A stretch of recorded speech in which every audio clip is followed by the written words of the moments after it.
Fel nifer o wledydd ar draws y byd, y flaenoriaeth yng Nghymru yw tyfu ein heconomi sylfaenol a gwella'r mynediad i nwyddau a gwasanaethau fforddiadwy o ansawdd da.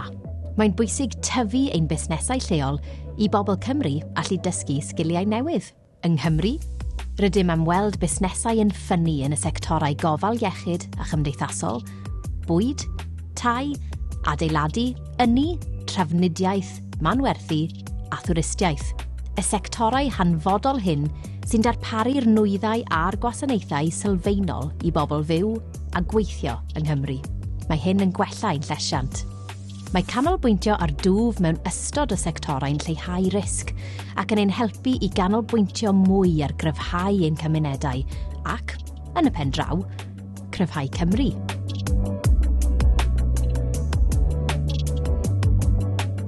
Nod datblygu'r economi sylfaenol yw codi ein safonau cymdeithasol drwy osod mwy o gyfrifoldeb ar arweinwyr busnesau yng Nghymru i flaenoriaethu llesiant eu cymunedau lleol, yn hytrach na chynyddu elw yn unig.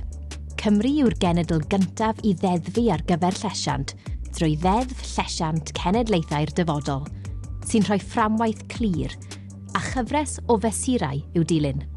Mae'r ddeddf yn cynnwys 7 nod cenedlaethol, sef datblygu Cymru lewyrchus, Cymru iach, cydnerth, cyfrifol yn fyd-eang, cyfartal, cydlynus, a Chymru sydd â diwylliant bywiog, lle mae'r Gymraeg yn ffynnu. Mae rhai o'r busnesau lleiaf yn ein heconomi sylfaenol yn darparu'r gwerth mwyaf o ran ein llesiant ni fel cenedl. Os oes gennych chi fusnes sy'n arbenigo mewn helpu a chefnogi dinasyddion Cymru pan fyddant yn gadael yr ysbyty, gelwir hyn yn ofal yn y cartref. Mae hyn yn helpu unigolion i gadw eu hannibyniaeth am gyfnod hirach.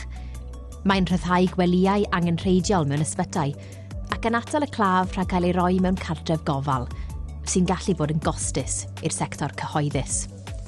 Yn bwysicaf oll, i'r claf, mae gofal yn y cartref yn golygu y gallai iechyd meddwl y claf wella drwy fod yn ei gartref ei hun, mewn lle cyfarwydd, lle gall elwa o gymorth a chyswllt gyda theulu, ffrindiau a chymdogion. Cysylltiadau hanfodol fel hyn yn y gymuned sy'n gwella llesiant dinasyddion Cymru.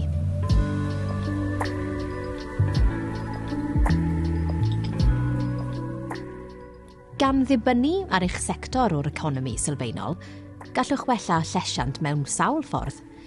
Enghraifft, gall twf yn y sector bwyd helpu i fynd i'r afael a sawl nod llesiant.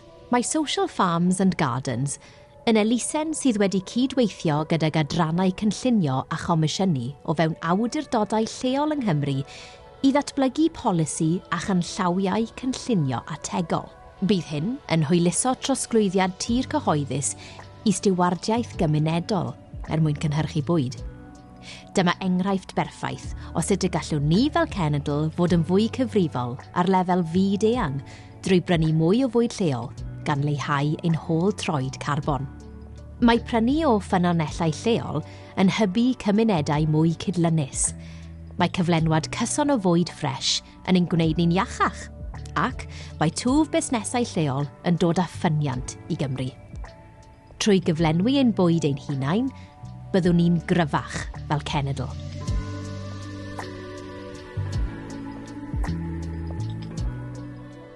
Mae deddf Llesiant Cenedlaethau'r Dyfodol yn cynnig 5 ffordd o weithio. Cydweithio, integreiddio, cynnwys, gweithredu'n hir dymor ac atal. Gallwn ystyried y 5 ffordd o weithio fesul un neu gyda'i gilydd. Yn y lle cyntaf, beth am edrych arnynt fesul un?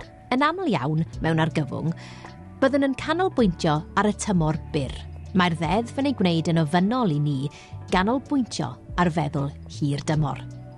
Enghraifft, os mae eich busnes yn canolbwyntio ar gyflenwi ynni adnewyddadwy, byddwch yn lleihau'r defnydd o danwyddau ffosil ac ôl troed carbon pobl i daclo ar gyfwng hinsawdd.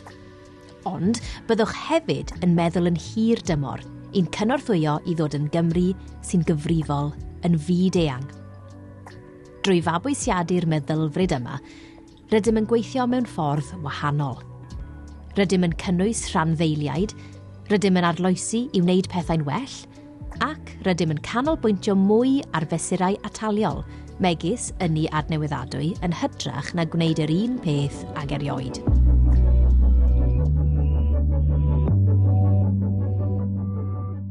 Mae'r sector cyhoeddus yng Nghymru yn gwario rhwng 8 a 10 biliwn o bunnoedd y flwyddyn ar nwyddau a gwasanaethau.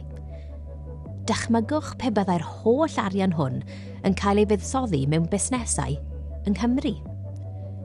Nid yw'n ymarferol i brynu popeth yng Nghymru, ond mae uchelgais gref o fewn y sector cyhoeddus yng Nghymru i gefnogi busnesau bach a chanolig lleol, y trydydd sector a sefydliadau gwirfoddol, ac i brynu'n lleol bob tro, lle bo hynny'n bosibl. Os ydych chi'n gyflenwr yng Nghymru, sicrhewch eich bod yn cyfrestru eich busnes ar wefan Gwerthwch i Gymru. Gallwch ddewis eich meysydd arbenigol fel eich bod yn derbyn hysbysiadau perthnasol pan fod cyfleoedd contractio cyhoeddus yn codi.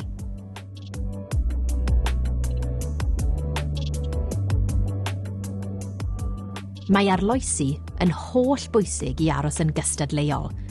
Fodd bynnag, mae'r dull economi sylfaenol yn gofyn am ddealltwriaeth wahanol o arloesi, sy'n canolbwyntio llai ar ddatblygu pethau arloesol technegol o'r newydd, a mwy ar arloesi cymdeithasol, a'r ffyrdd o rannu'r arferion arloesol hyn.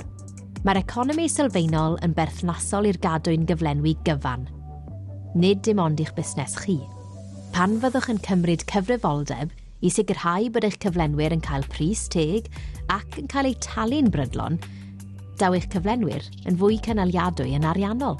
O ganlyniad, mae nhw hefyd yn gallu cynnig cyfleoedd gwaith teg a chadw elw i'w buddsoddi ac i ehangu eu gweithlu eu hunain. Trwy reoli eich cadwyn gyflenwi yn well yng Nghymru, rydych yn cryfhau sefyllfa eich cyflenwyr.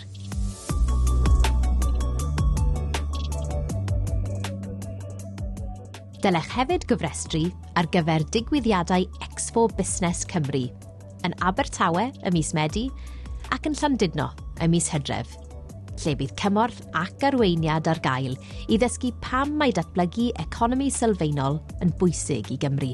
Hefyd, cadwch lygad am ganllawiau newydd gydag enghreifftiau a fydd yn cael eu cyhoeddi ar dudalen we Economi Sylfaenol Busnes Cymru.